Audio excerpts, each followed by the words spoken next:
Hello and welcome back to another episode of Fincept. और आज का एपिसोड काफ़ी स्पेशल रहने वाला है बिकॉज आज से हम लोग एक नई सीरीज़ को स्टार्ट कर रहे हैं विच इज़ कंट्री इकोनॉमिक्स। तो इधर इस सीरीज़ के अंदर हम लोग बात करने वाले पूरा ए टू जेड इकोनॉमिक्स के ऊपर कि क्या होता है इकोनॉमिक्स, क्यों है इकोनॉमिक्स और आया कहाँ से, और आज का जो इकोनॉमिक्स है उसको आप कैसे समझ सकते हो। अगर आपको कोई भी नॉलेज नहीं है, प्रायर कोई भी इकोनॉमिक्स की नॉलेज नहीं है, आप बिल्कुल इस पॉडकास्ट को देख सकते हो। एकदम जीरो से स्टार्ट करेंगे, जीरो टू जीरो, मतलब कुछ भी वर्ड आपको इकोनॉमिक्स का भी मतलब नहीं पता तब भी हम लोग एकदम जीरो से स्टार्ट करेंगे और सारी चीज़ें मैं आपको बताता रहूँगा। और सबसे पहले बात कि आपको क्यों इकोनॉमिक्स को जानना चाहिए। तो अगर आप फाइनेंस में थोड़ा सा भी इंटरेस्टेड हो तब भी जाके आप ये पॉडकास्ट को सुन रहे होंगे, राइट। तो पॉडकास्ट को मतलब सुन रहे हो वो तो बात ठीक है, लेकिन अगर आप फाइनेंस में इंटरेस्टेड हो और आपको सच्ची में अपना मतलब नॉलेज को इंक्रीज़ करना और कहीं पे बेटर इन्वेस्टमेंट्स डालने हैं तो आपको आपके पास होना चाहिए मतलब इन्फॉर्मेशन, राइट। तो जैसे अगर आप बात करते हैं कि आपने कोई स्पेसिफिक कैटेगरी या स्पेसिफिक सेक्टर के अंदर आपने पैसे डाले, तो उस सेक्टर का जो एनालिसिस है वो आप कैसे करोगे। मतलब उधर आज आप बोलोगे यार मेरे पास फंडामेंटल है या फिर टेक्निकल एनालिसिस है, जहाँ पे मैं कंपनी के फंडामेंटल्स को देखता हूँ कि उसकी जो बैलेंस शीट क्या है, इनकम स्टेटमेंट क्या है, और एक्स वाई जेड मैनेजमेंट क्या करता है। और टेक्निकल बोले तो यार ये जो प्राइस है, प्राइस एक्शन जो बोलते हैं कि प्राइस का जो पैटर्न बनता है उससे मैं ऑब्जर्व करके इन्वेस्ट करूँगा। ये सारी बातें ठीक है, लेकिन आपको जब तक एक जनरल ओवरव्यू नहीं मिलता है, आप जब तक एक क्वांटिटेटिव एनालिसिस नहीं करते, एक पूरा इकोनॉमी या पूरे सेक्टर का एनालिसिस नहीं करते, तब तक आपको पता नहीं चलेगा कि वो सेक्टर एग्जैक्टली क्या क्या परफॉर्म करेगा और कब परफॉर्म करेगा। और उसकी बिजनेस साइकिल जब तक आप स्टडी नहीं करते तब तक सारी चीज़ें वेस्ट है। तो बात करते हैं यार कि क्या हार्ड रहेगा, मैं बोलूँगा यार बिल्कुल आपको कुछ ही चीज़ें देखनी है और बस मतलब एकदम मिनिमल चीज़ें देखनी है जिससे आपको पूरा आइडिया लग जाएगा कि ये सेक्टर एक्चुअली में अभी कैसे परफॉर्म कर सकता है, इन फ्यूचर कैसा परफॉर्म कर सकता है, अभी क्या है, और पास्ट कैसा परफॉर्म किया था। तो सारी चीज़ें एकदम मिनिमलिस्टिक वे में लेंगे। आपको कुछ बैठ के इकोनॉमी को पूरा एनालाइज नहीं करना है, लेकिन ये जस्ट एक पॉडकास्ट रहेगा जहाँ पे मतलब आने वाले और कुछ सीरीज़ में अपलोड करूँगा इसके ऊपर, लेकिन मेरा जो मेन मोटिव है वो है आपको इन्फॉर्मेशन देना। तो इन्फॉर्मेशन आप तक मिलती रहेगी और ये पॉडकास्ट को डिलीवर करने का मेन मोटिव यही है कि आपके जो नॉलेज है, आपकी जो इन्फॉर्मेशन आपके पास वो इंक्रीज़ हो, ताकि आप अच्छे डिसीजंस ले सको फाइनेंशियली खुद, रादर देन किसी और पे डिपेंडेंट हो जाओ। तो पॉडकास्ट तो सिर्फ आपको सुनना है, तो शुरू करते हैं यार आज का पॉडकास्ट। इधर अगर आप घर पे बैठे हो तो यार आप हाथ में पॉपकॉर्न ले लो, या फिर गाड़ी चला रहे हो तो कुर्सी की पेटी बांध लीजिए, बिकॉज आज का पॉडकास्ट रहेगा काफ़ी इंटरेस्टिंग। और स्टार्ट करते हैं सबसे पहले वर्ड इकोनॉमिक्स से। तो यार इकोनॉमिक्स मतलब होता क्या है। तो एकदम सिंपल टर्म्स में बात करूँ तो यार इकोनॉमिक्स कुछ भी नहीं होता ज़्यादा, बस डिमांड एंड सप्लाई। बस यही कोई पूछे यार क्या होता है इकोनॉमिक्स, बस डिमांड और सप्लाई। अब डिमांड और सप्लाई मतलब क्या, इसमें और क्या होता है। तो समझ लो हम लोग कुछ बना रहे हैं, कोई एक्स वाई जेड कुछ भी प्रोडक्ट बना रहे हैं, ठीक है। तो मार्केट में उसकी क्या डिमांड है और हम कितना सप्लाई दे सकते हैं। अगर मार्केट में उसकी डिमांड अगर 100 यूनिट्स की है और हम लोग उस प्रोड्यूस कर रहे हैं 150 यूनिट, तो हम लोग मार्केट से ज़्यादा प्रोड्यूस कर रहे हैं, राइट। तो उधर तो सब कुछ ठीक रहेगा। तो पूरा मतलब क्या गेम है कि पूरा डिमांड एंड सप्लाई पर, किसी को चाहिए, किसी को वांट है और किसी को नीड है, ठीक है। तो मतलब नहीं, ये तो एग्जैक्टली नहीं हो गया, बट क्या इकोनॉमिक्स मेनली इन दो चीज़ों के ऊपर डिपेंड करता है। और मेनली जो इकोनॉमिक्स हम लोग बोलते हैं वो बोलते हैं कि study of production, distribution and consumption of goods and service. तो प्रोडक्शन इन द सेंस जो मैंने आपको बताया कि आपके पास कितना प्रोडक्शन कैपेसिटी, आप कितना सप्लाई कर सकते हो मार्केट को। और demand in the sense distribution, कि मार्केट में आप कितना डिस्ट्रीब्यूट कर सकते हो, कितने लोगों तक डिस्ट्रीब्यूट कर सकते हो। और consumption of goods and service, like आप कितना बेच सकते हो आप लोगों को, मतलब कि लोग आपके गुड्स, आपके जो गुड्स है या फिर आप सर्विस प्रोवाइड करो कितना कंज्यूम करेंगे लोग। तो मेनली बस इतना ही रहता है, डिमांड एंड सप्लाई। आप कुछ भी ले लीजिए, आप कोई भी इकोनॉमिक इंडिकेटर ले लीजिए या फिर कुछ भी जीडीपी, इन्फ्लेशन, कुछ भी ले लीजिए, ये सारी चीज़ें बस डिमांड एंड सप्लाई पे ही निकलती है। जैसे मैं बोलता हूँ यार ये जो जीडीपी है, तो जीडीपी मतलब क्या होता है, gross domestic product. Gross domestic product का मतलब होता है जितने भी गुड्स और सर्विस जो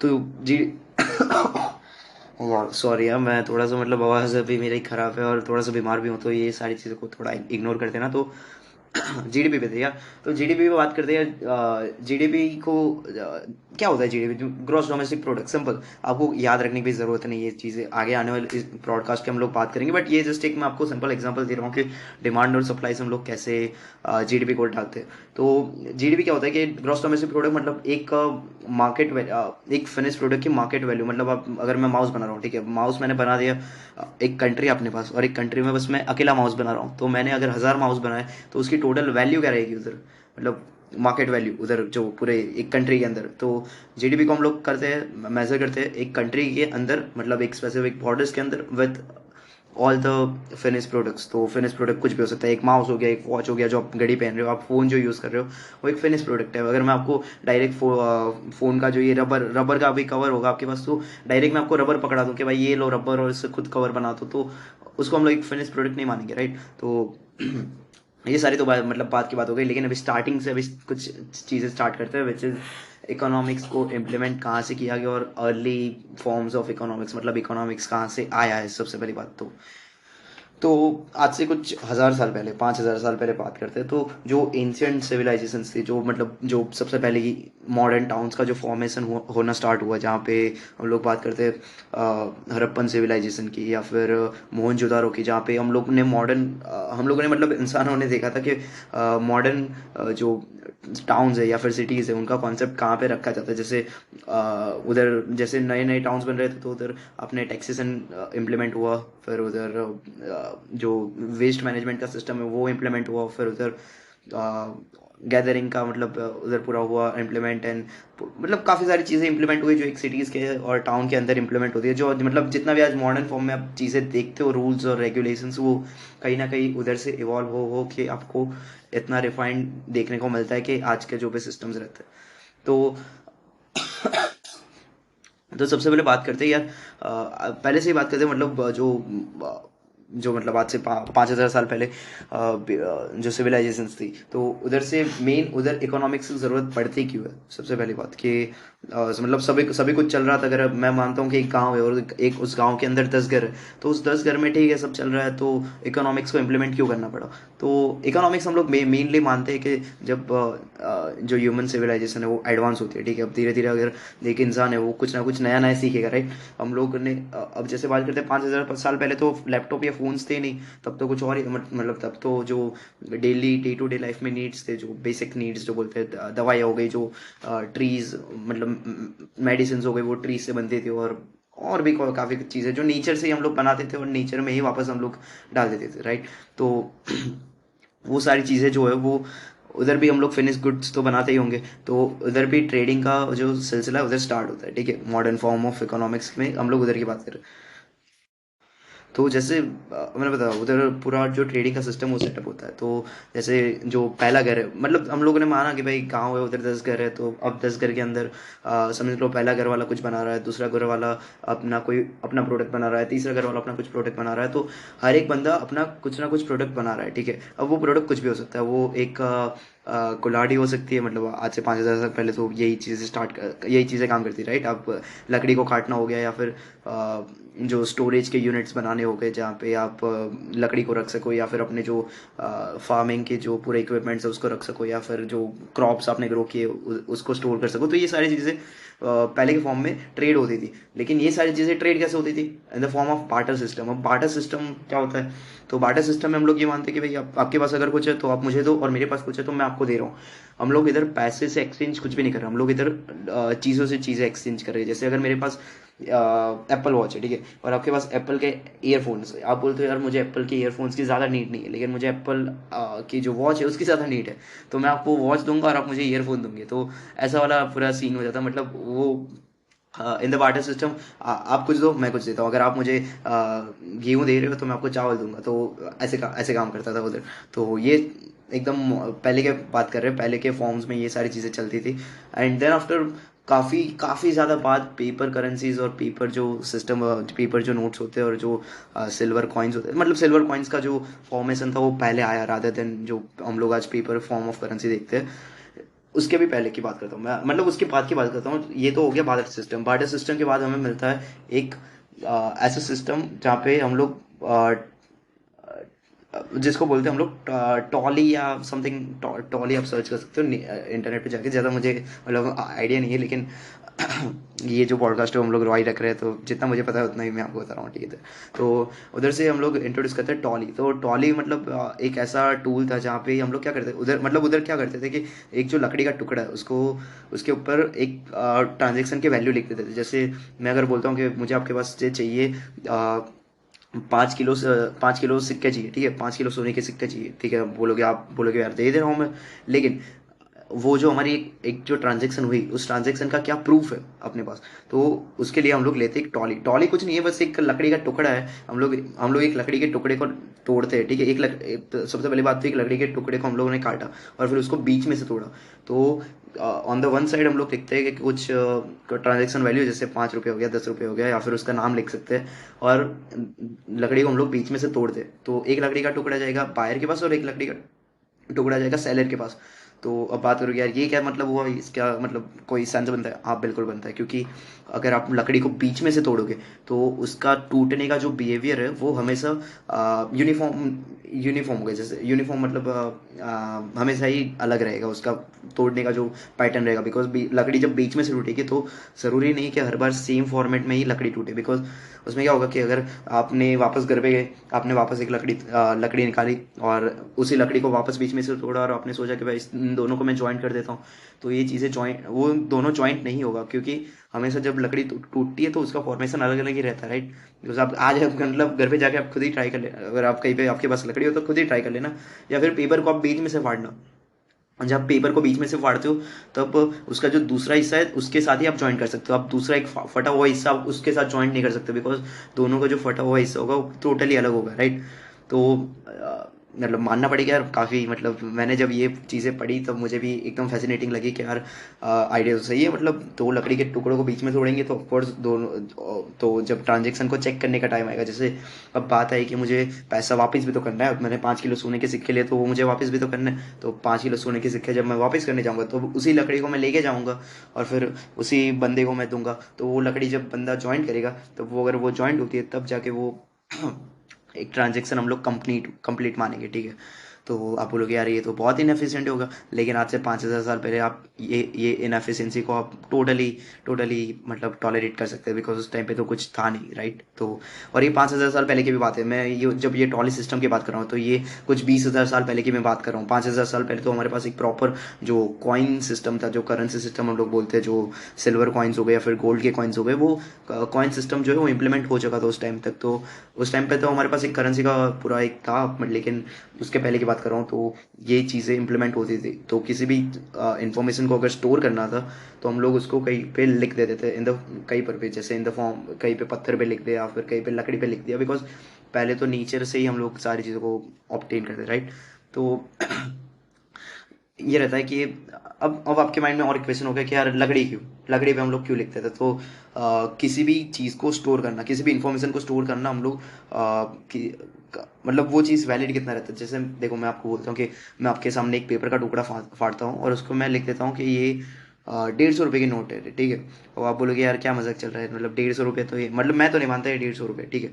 लेकिन मैं बोलूँ कि मैंने एक पेपर फाड़ा और उस पे ऊपर मैंने लिखा 150 रुपये, लेकिन मैं भी मान रहा हूँ और मेरे साथ साथ और 140 करोड़ बंदे हैं वो भी मान रहे हैं कि भाई ये जो फटा हुआ पेपर का टुकड़ा है उस पर 150 रुपये इसके वैल्यू है, ठीक है। तो जब बहुत सारे लोग मानते हैं कि इसकी वैल्यू है तब उसकी वैल्यू ऑटोमेटिक क्रिएट हो जाती है। तो इन द ये सेम यही चीज़ में अगर आप पत्थर पे 2 रुपये भी लिख देते हो तो उस टाइम पे तो कोई करेंसी सिस्टम था नहीं, कोई कोई ऐसा सिस्टम था नहीं जहाँ पे आप उसको प्रूव कर सको कि नहीं इससे ज़्यादा बेटर ये चीज़ है। तो अगर आपने पत्थर पे उस टाइम पे 2 रुपये भी लिख दिया तो वही पत्थर जब आप किसी दूसरे को दे रहे हो तब वो बंदा उसको एग्जिस्टेंस में मानते हैं कि नहीं ये एक फॉर्म ऑफ करेंसी है। बिकॉज उस टाइम पे और कुछ तो था नहीं, राइट। तो दिस हाउ इट गोज कि लोग जब मानते हैं, लोगों का बिलीफ रहता है कि नहीं इसमें कुछ वैल्यू है, तब जाके उसकी वैल्यूएशन बनती है, तब जाके उसकी वैल्यू इंक्रीज होती है, राइट। तो कहीं ना कहीं पे हम लोगों को इकोनॉमिक्स बहुत ही मतलब 20,000 साल पहले तक का मतलब हम लोग ट्रेसेस मिलता है जब इकोनॉमिक्स को हम लोग ट्रैक करते हैं। तो इसके पहले के भी रहे होंगे, लेकिन एटलीस्ट जितना मेरा नॉलेज है उतना मैं आपको बता रहा हूँ। तो उधर से हम लोग स्टार्ट करते हैं और फिर बढ़ते बढ़ते हम लोग आते हैं अपने मॉडर्न सिविलाइजेशन पर, जहाँ पे हम लोग बात कर रहे थे हड़प्पन या फिर मोहनजोदारो या फिर बेबीलोन्स हो गया। तो ये सारी सिविलाइजेशन थी, मॉडर्न फॉर्म ऑफ सिविलाइजेशन। तो बेबीलियन एक सिविलाइजेशन थी जहाँ पे काफ़ी ऐसी ऐसी चीज़ें इंट्रोड्यूस की गई जहाँ पे मतलब पहली बार उसको देखा नहीं गया था। जैसे पहली बार मैथमेटिक्स, एडवांस मैथमेटिक्स की बात करते तो वो बेबीलियन के सिविलाइजेशन के दौरान पूरा इंट्रोड्यूस किया गया था। साइंस जो आप उधर से मतलब प्लैनेट्स की स्टडीज़ और जो स्टार्स की स्टडी है उधर से हम लोग निकलते हैं। टेक्सेसन उधर से मतलब एक पूरा स्टार्ट हुआ था। मैं इधर रिफाइंड फॉर्म्स ऑफ टैक्सेशन और ये सारी चीज़ें बात कर रहा हूँ। रादर आप उसको कंफ्यूज ना करो कि ये पहले भी तो होता था। हाँ, पहले भी होता था, लेकिन सिविलाइजेशन एडवांस कब करती है? जब हम लोग जो एग्जिस्टिंग रूल्स होते हैं उसको और बेहतर बनाते हैं, तब जाके सिविलाइजेशन और एडवांस करती है, राइट? जैसे अगर मैं बात करूं कि आज के टाइम पे हमारे पास सोलर एनर्जी, ठीक है, तो सोलर एनर्जी को आप लगा दो बीच में, ठीक है, एक अच्छे एक बड़े ग्राउंड में आप सोलर को लगा दो, वो सब ठीक है। लेकिन अगर आपके पास पैसे कम है, अगर मैं बोलता हूँ कि गवर्नमेंट ने इसके ऊपर जो बाइंग के ऊपर जो इंटरेस्ट है वो उसको लगा दिया 100% पे, अगर लाइक आपको अगर 10,000 का सोलर पैनल लेना है तो आपको 10,000 और पे करने पड़ेंगे जस्ट ऑफ टैक्सेस। तो वो चीज़ कभी ग्रो होगी नहीं, राइट? तो हम लोग उसको एक एफिशिएंट फॉर्म ऑफ नहीं मानेंगे कि इसमें कुछ एफिशिएंसी नहीं है ना, क्योंकि देखो अब देखने जाओगे, क्योंकि ये चीज़ तो कभी ग्रो होने से रही। क्योंकि आप बोलोगे यार, एक तो सोलर को पहले से ही अगर आप सेटअप करते हो तो उसका जो कॉस्ट है वो 6-7 साल के बाद निकलता है, और उसमें आप और अगर 100% टैक्स डाल दे रहे हो तो वो 14-15 साल के बाद निकलेगा, तो उसको लेने का तो टेक्निकली कोई फायदा निकलता नहीं, ठीक है? बिकॉज आज मैं इन्वेस्टमेंट कर रहा हूँ तो वो 14-15 साल के बाद रिटर्न मिल रहा है, तो इतना एडिक्वेट नहीं है, तो वो एक एफिशिएंट मैनर नहीं हो गया। तो ये जस्ट एक एग्जाम्पल है। और काफ़ी सारी चीज़ें जो मतलब आप इधर कर सकते हो। तो जितना भी हम लोगों ने देखा मॉडर्न फॉर्म ऑफ टैक्सेशन हो गया, या फिर और भी जो लैंड को हम लोगों ने डिवाइड करना हुआ, या फिर जितना भी, तो सारी चीज़ें बेबीलोन के टाइम से स्टार्ट हुई। जो मेजर हम लोग डेवलपमेंट बोलते हैं कि ये चीज़ें मेजरली डेवलप होना स्टार्ट हुई, तो वो उधर से स्टार्ट हुई। तो बात करते हैं अब यार इकोनॉमिक्स में हम लोगों ने डाला क्यों इस चीज़ को, कि क्यों टैक्सेशन? सबसे पहले बात, क्योंकि सब कुछ तो चल रहा था, अब लोग खेती कर रहे हैं, अब वही खेती से वो लोग खा रहे हैं, तो और वही सब चल रहा है, तो टैक्सेशन हम इधर इंट्रोड्यूस क्यों करते हैं हम लोग? तो एक एक एक बात पे आप गौर करना कि जब हमारे पास एक छोटी सी सिटी होती है, राइट? एक मैं आपको बोलता हूँ यार, सिटी और टाउन आप अपने हिसाब से थोड़ा सा इमेजिन कर लेना कि यार हमारे पास एक टाउन है, ठीक है, कोई भी XYZ एरिया का जितना कुछ टाउन है अपने पास, और उधर कुछ 10 लोग रह रहे हैं, तो कोई दिक्कत की बात नहीं यार, 10 लोग रहे, कुछ कोई मतलब अभी तो कोई दिक्कत की बात नहीं है। 100 लोग रह रहे हैं, तब भी हम लोग मैनेजेबल वो चीज़ मैनेज कर सकते हैं हम लोग, कि भाई 100 लोग रह रहे हैं तो हर किसी ना कुछ उसका रिक्वायरमेंट रहेगा, कुछ ना कुछ उसकी जो नीड्स रहेगी वो होगी, ठीक है। 100 लोगों को भी हम लोग मैनेज कर सकते हैं। लेकिन मैं बोलूँ, अब उस लैंड के ऊपर आप 1000 बंदों को डाल दो, 1000 बंदे प्रॉब्लम क्रिएट करेंगे। आप बोलोगे 1000 बंदों को मैनेज करना इज डिफिकल्ट, बिकॉज अब 1000 बंदों को जब आप मैनेज करते हो तब आपको काफ़ी सारी डिफिकल्टीज को फेस करना पड़ेगा। जैसे अगर आपने 1000 बंदों को सबसे पहले तो एक जगह पे डाला, तो ऐसे काफ़ी बार हो सकता है कि अगर एक बंदे को कोई चीज़ चाहिए रहेगी तो दूसरे 5 बंदों को भी वही चीज़ चाहिए रहेगी, और जो प्रोडक्शन है वो कंट्रोल करेगा बस एक बंदा, ठीक है। अगर एक बंदा कुल्हाड़ी बना रहा है, ठीक है, अब एक कुल्हाड़ी है जो एक ही बंदा बना रहा है, और वो दिन की 10 कुल्हाड़ी बनाता है, और जो कुल्हाड़ी के रिक्वायरमेंट है वो है 15 कुल्हाड़ी, तो ऑफकोर्स वो रिक्वायरमेंट तो पूरी होने से रही, क्योंकि हमारे पास तो 1000 जन है। तो इतना सारा मतलब जब लोग बढ़ते हैं, जब लोगों का पॉपुलेशन बढ़ता है, जब लोगों का जो प्रोडक्शन बढ़ता है, डिस्ट्रीब्यूशन बढ़ता है, तब जाके आपको इकोनॉमिक को इम्प्लीमेंट करना पड़ता है, तब जाके आपको डालना पड़ता है कि आपको कुछ रूल्स डालने पड़ते हैं, आपको कुछ चेक्स एंड बैलेंस डालने पड़ते हैं, जहाँ पे आप चीज़ों को मॉनिटर कर सको, ठीक है। तो बात करते हैं कि क्यों। अब मैं बोलता हूँ यार, अब ये 1000 बंदे, ठीक है, अब 1000 बंदों को मैनेज करने के लिए मैं 10 बंदे लगा रहा हूँ। तो अब ये जो 10 बंदे हैं, मैंने बोला कि ये जो 10 बंदे, उसमें से 10 बंदों का अलग अलग रोल है। जैसे एक बंदा जो है वो सबकी लैंड जाके चेक करेगा कि यार कोई दूसरे के लैंड पे जाके तो कब्जा नहीं कर रहा है। अब ये तो एक चीज़ हो गई। फिर दूसरी चीज़ हो गई यार, एक बंदा ये भी जाके चेक करेगा कि क्या कोई बंदा किसी की लैंड को वायोलेट कर रहा है, या फिर किसी और चीज़ के ऊपर कुछ अलग मतलब ये जो बंदा है वो मतलब पूरा लैंड का देखेगा, डिस्ट्रीब्यूशन सही से चल रहा है, या फिर कोई किसी के लैंड को वायोलेट कर रहा है, या फिर कोई ज़बरदस्ती का घुसपैठ कर रहा है, तो ये सारी चीज़ें एक बंदा देखेगा।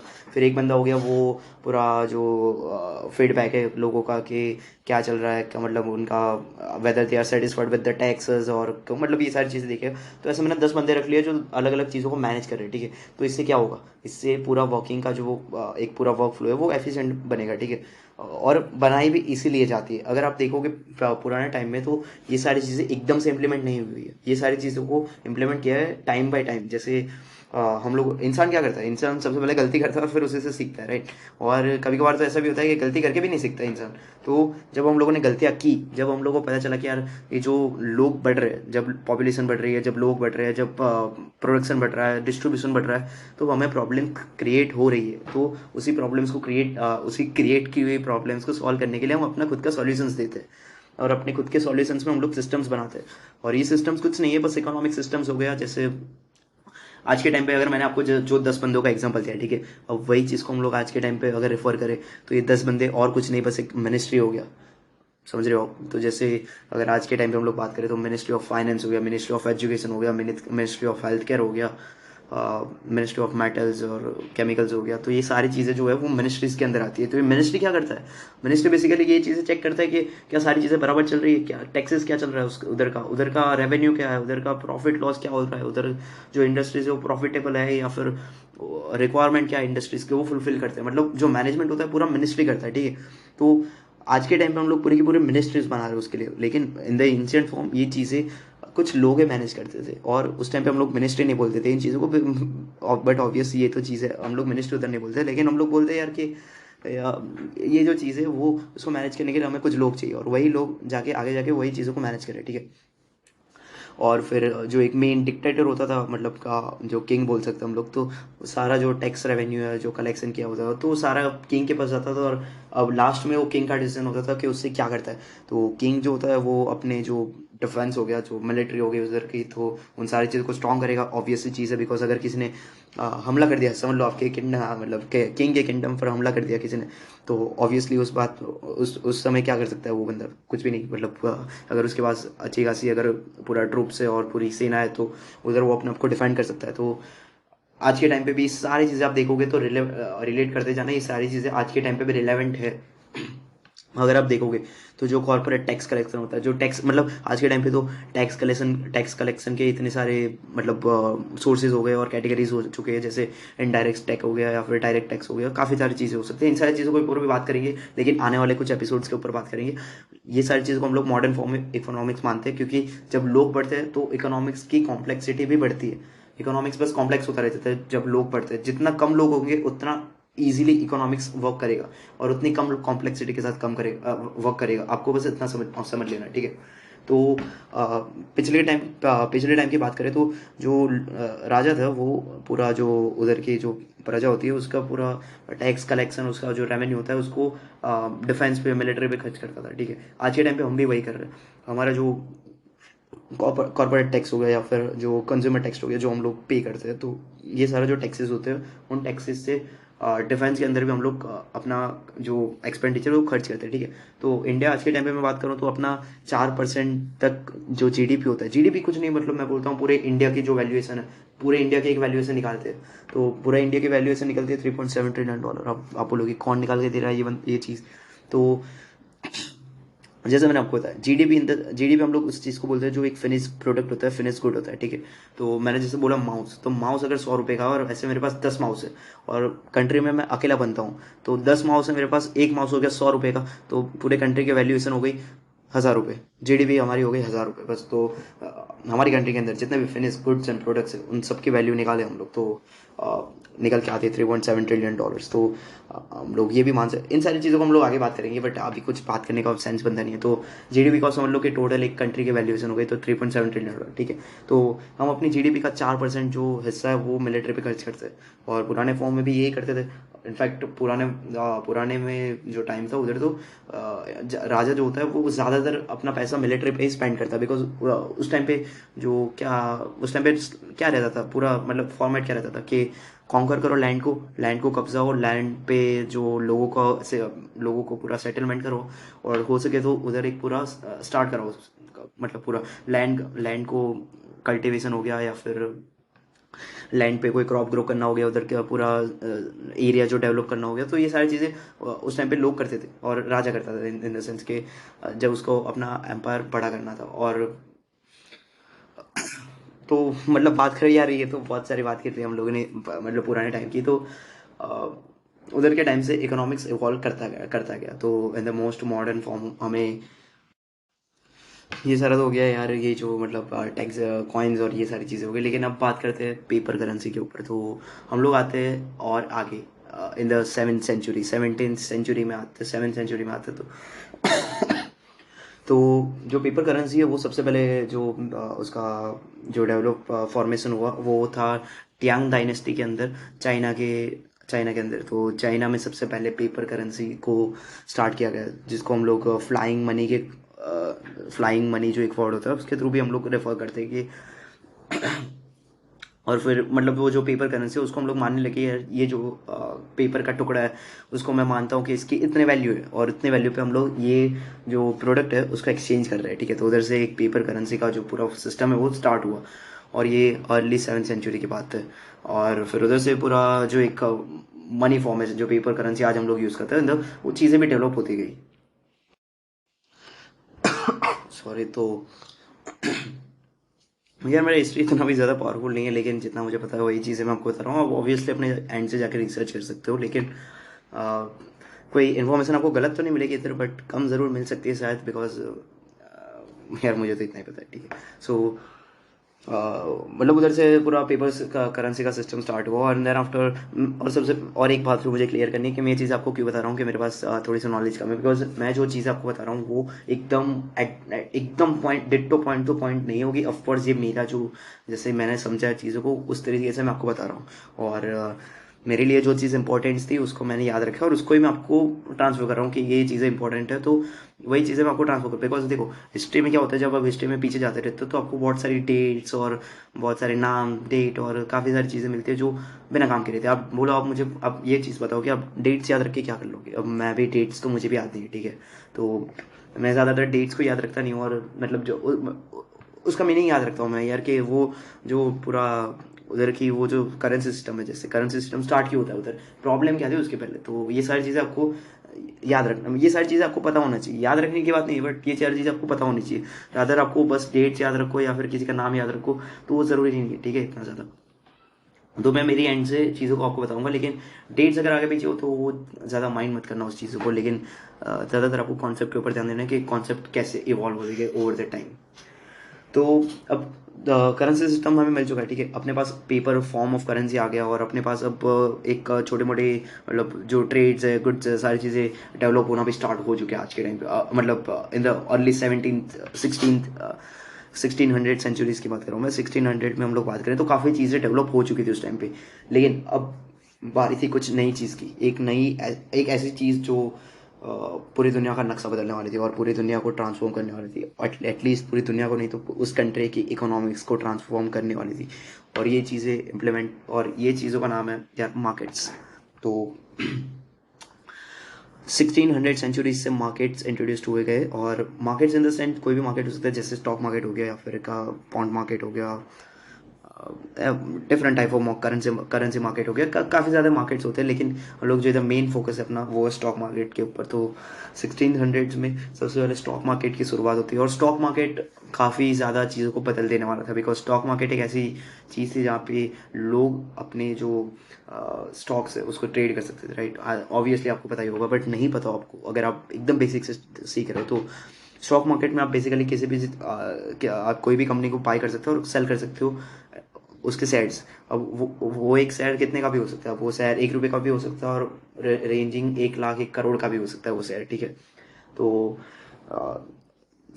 इन द अर्ली 1600 मार्केट का इंट्रोड्यूस हुआ। स्टॉक मार्केट ने एक मेजर रिवॉल्यूशन लाया इकोनॉमिक्स के अंदर बिकॉज मार्केट जब स्टॉक मार्केट्स इंट्रोड्यूस हुए तब काफ़ी चीज़ें बदली, काफ़ी ज़्यादा रूल्स बदले इकोनॉमिक्स के कि ये चीज़ें ऐसे होगी ये चीज़ें ऐसे होंगी। तो उन सारी चीज़ों के ऊपर बात करेंगे लेकिन आने वाले पॉडकास्ट के अंदर बिकॉज आज का टाइम तो हमें ख़त्म होता हुआ दिख रहा है and that was it for like today's podcast. अगर थोड़ा सा भी अगर आपको पसंद आया हो और शायद थोड़ा आपको बोरिंग लगा हो तो आप अपने फीडबैक को आप दे सकते हो मुझे प्रोवाइड कर कमेंट के अंदर। तो मैं उसको इम्प्रूव करने की ट्राई करूँगा और अगर आपको मज़ा आया हो इस पॉडकास्ट को सुनने में तो आप प्लीज़ फॉलो कर लीजिए बिकॉज आने वाले कुछ पॉडकास्ट और ज़्यादा इंटरेस्टिंग रहेगा और आने वाले कुछ पॉडकास्ट हम लोग बात करेंगे कि मॉडर्न फॉर्म ऑफ इकोनॉमिक्स कैसे इवॉल्व होता है। स्टॉक मार्केट्स की बात करेंगे बिकॉज स्टॉक मार्केट एक मेजर रिवॉल्यूशन लेके आया पूरे इकोनॉमिक्स के अंदर। तो आने वाले कुछ एपिसोड्स के अंदर बहुत इंटरेस्टिंग रहने वाले मार्केट्स और इकोनॉमिक्स बहुत इंटरेस्टिंग रहने वाला है और पूरा A to Z देखेंगे। तो that was it for today's episode. अगर आपको पसंद आया हो तो आपको पता है क्या करना है, लाइक करना है, फॉलो कर देना है हमारे पॉडकास्ट को और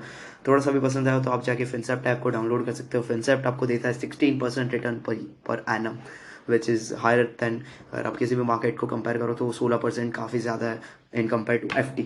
तो आप जा सकते हो फिनसेप्ट पे इन्वेस्ट कर सकते हो आपके पैसे और ऐसे ही फाइनेंशियल एजुकेशन वीडियो और पॉडकास्ट को देखने के लिए प्लीज़ फॉलो कीजिए फिनसेप्ट को। And that was it from myself, this is Tilak Patel. और आज आज मैं इधर से ही आपसे विदा लेता हूँ, तो थैंक यू।